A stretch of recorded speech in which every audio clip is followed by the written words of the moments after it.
online. Paulo Rebelo é um apostador, conhece bem este mundo, sabe que nos últimos tempos a procura de João Almeida, eu diria que João Almeida se tornou o homem mais procurado das redes sociais em Portugal. Até que ponto é que aquilo que ele fez é algo possível, tecnicamente?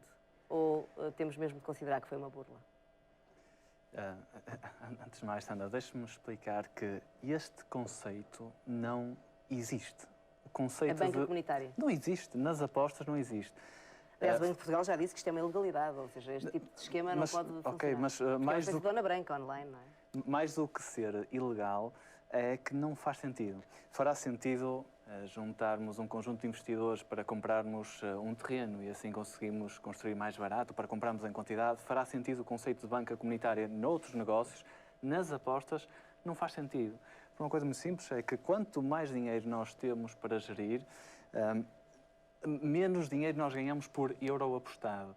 Ou seja, se eu tenho 100 euros, conseguirei com relativa facilidade ter uma rentabilidade de 10%, por exemplo. Se eu tiver 200, já será mais difícil conseguir os 10%, ficarei nos 9%, nos 8%. E quanto mais dinheiro tiver, mais difícil será manter a rentabilidade. Mas não faz sentido, então, porque é que houve 140 pessoas que já há vários meses que entregavam dinheiro a João Almeida? São pessoas mal informadas e que são todos traders, são todas pessoas à partida que vivem neste mundo investigou das apostas. Isso.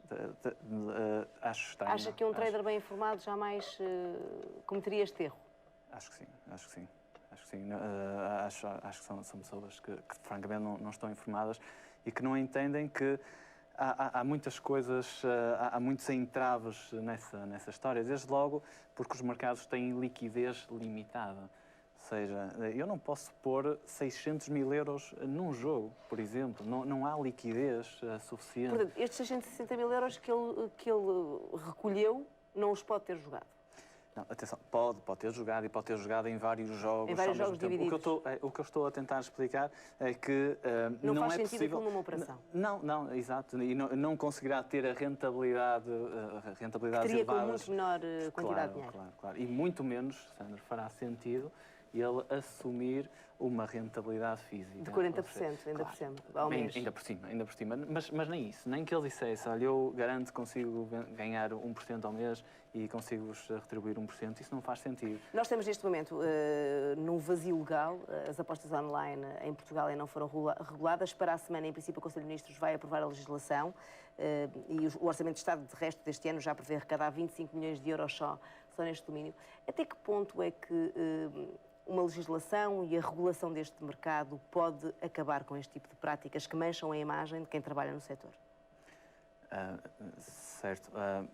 Imagino que, estando regulado, que situações como esta sejam mais difíceis de acontecer, mas só esclarecendo, estamos perante uma burla e, perante este caso, já existe legislação, ou seja, é ilegal o que este senhor fez. Okay. Rui Rangel, e será fácil, à luz da legislação que temos em Portugal, uma burla destas, alegada burla, não sabemos como tipificá-la ainda, levar à condenação deste indivíduo?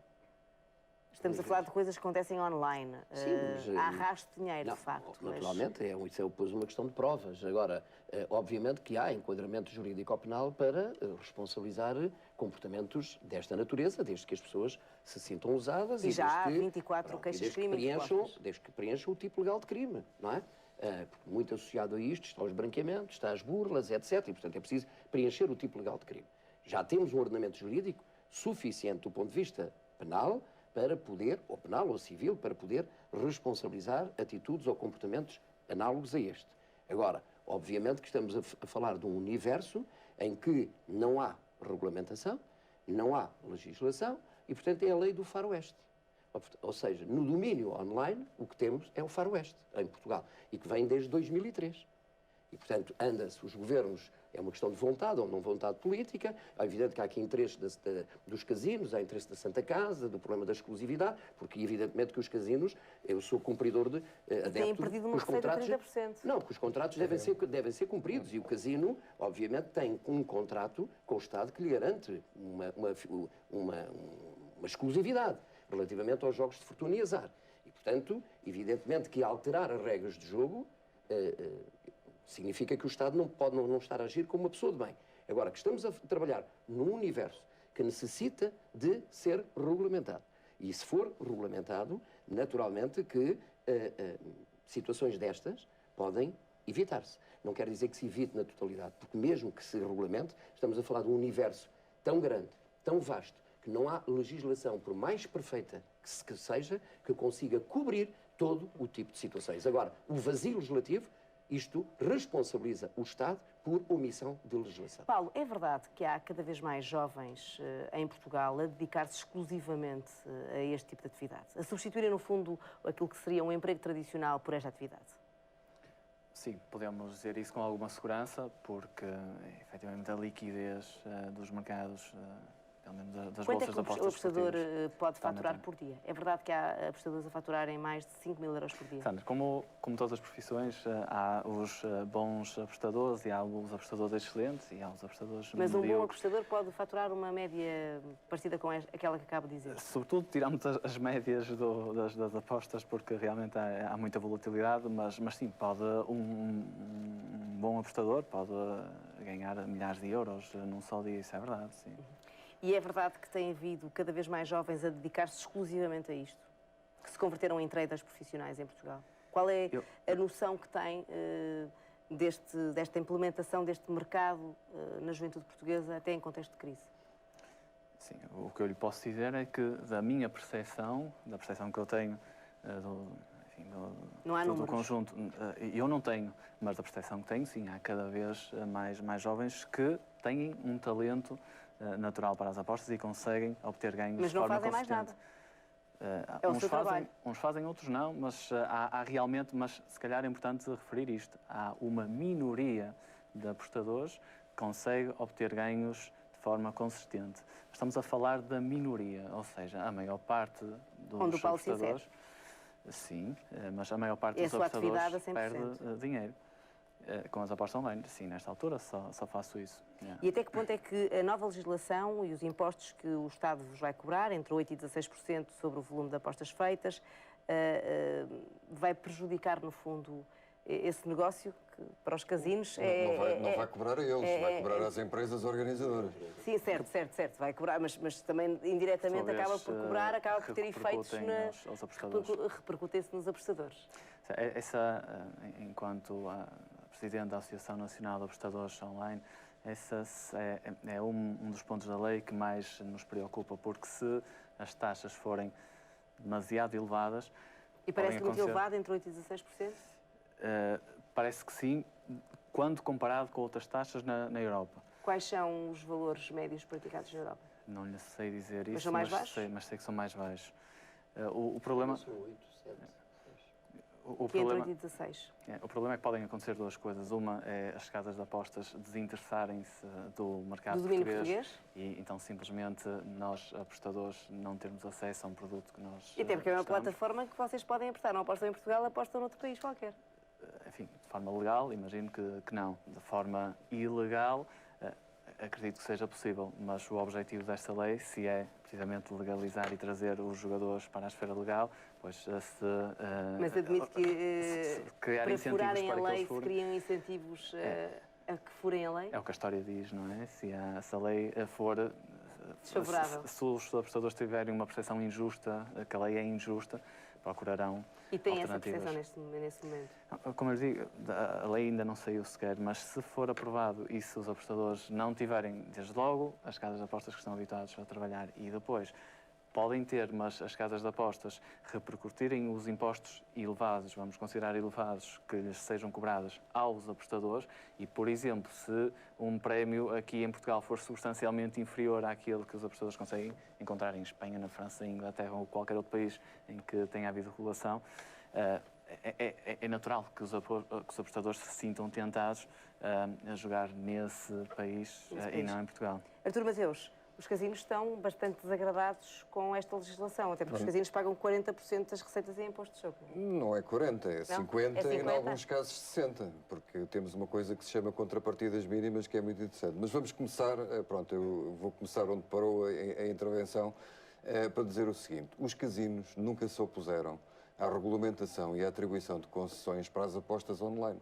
Exatamente, porque é uma área nova em Portugal. Mas têm ou não perdido receita, cerca de 30% Vamos separar o que é por causa apostas das apostas online e o que é jogo online.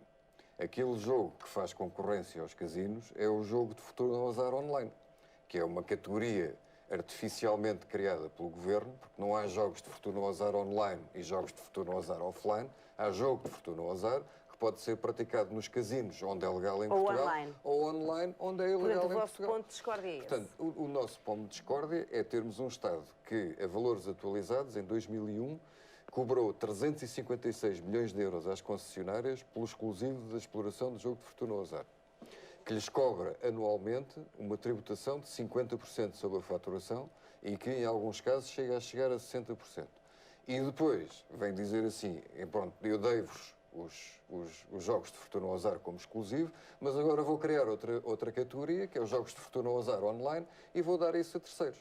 E diz o Estado que isto não viola o nosso exclusivo, e nós dizemos que viola, porque é exatamente Então o mesmo jogo. Então o que é que vão fazer com a lei que vai ser aprovada para a semana? Se vir o funcionamento... Eu gostava só de dizer isto.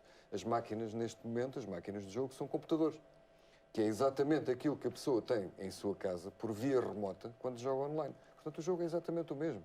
Não vale a pena estar a criar categorias artificiais, porque estamos a falar do mesmo jogo. O que é que vão fazer com a lei que vai ser aprovada para a semana? O Estado depois diz-nos assim, não, eu vou tributar estes senhores a uma determinada taxa de tributação. E a Sandra disse há bocadinho, isto é 30%. E eu digo o contrário, isto nunca vai chegar a 30%, porque são 15% sobre os primeiros 5 milhões de euros. E depois tem uma taxa progressiva sobre o restante, que adicionado aos 15%... Será sempre menor. É sempre menor. E digo-lhe o seguinte, para chegar aos 29%, seria preciso que uma empresa fizesse 100 milhões de euros, que é mais do que todo o mercado de jogo online estimado em Portugal. Pode arruinar portanto, eles vão pagar, casinos, vão pagar 18%, vão pagar 20%, enquanto os casinos continuam, alegremente ou tristemente, a pagar 50% e 60% da faturação.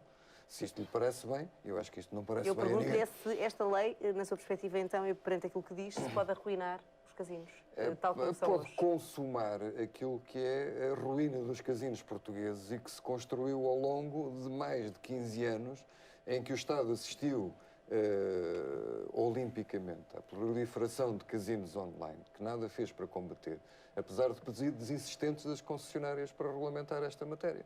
E, portanto, as perdas de 30% são reais e podem vir a ser mais graves ainda? As perdas de 30% são reais desde 2008, são imputáveis ao jogo online, são imputáveis à concessão de jogos à Santa Casa da Misericórdia, em que nós consideramos que houve violação do nosso exclusivo, como é o caso da Raspadinha. São devidos a situações em que existem jogos não regulamentados, como é o caso dos jogos na televisão, em que há sorteios na televisão, em que há programas que de manhã e à tarde se diz insistentemente apostem chamadas de valor acrescentado e nada disso está regulamentado. Não está estudado também quantas pessoas é que estão a receber contas de telefone astronómicas e que não podem pagar por causa dessas situações. Enfim, é um ambiente de concorrência ao jogo em que parece que toda a gente pode explorar jogo online, por exemplo, menos os casinos. E mesmo para terminar, Paulo Rebelo, o vosso futuro jamais passará por estes estabelecimentos. Na sua perspectiva, pelo conhecimento que tem das apostas online, é de facto o mesmo caminho do jogo, das apostas, tudo fazer-se na internet? Quer dizer, no caso onde eu trabalho, numa bolsa de apostas, tem que ser eletronicamente, porque é mas tem onde consciência que é um mercado que está a aumentar a cada dia que passa? Isso é óbvio. Sandra, eu gostaria só de lhe pedir para aproveitar esta oportunidade, para alertar as pessoas, para não caírem, não entregarem o seu dinheiro a indivíduos que lhes prometam, primeiro, rentabilidade com as apostas, segundo, cursos ou prognósticos mágicos que lhes garantem que irão ganhar dinheiro. Isso não existe nas apostas. Essas pessoas estão-se a servir de uma, vamos dizer, de uma, enfim, de uma conotação que nesta altura já é positiva das apostas. As pessoas sabem que é possível ganhar dinheiro com as apostas, mas não sabem como, e então deixam-se levar por essas pessoas menos sérias. E então queria deixar esta alerta e para as pessoas. E fica o seu alerta. Não caírem nessas. Foi o 6 às 11, o nosso tempo, como sempre, corre, voa. Foi um prazer tê-lo aí desse lado. Espero tê-lo ajudado a perceber melhor como funciona este mundo das apostas online, dos casinos e do vício do jogo. Boa noite, tenham um ótimo fim de semana.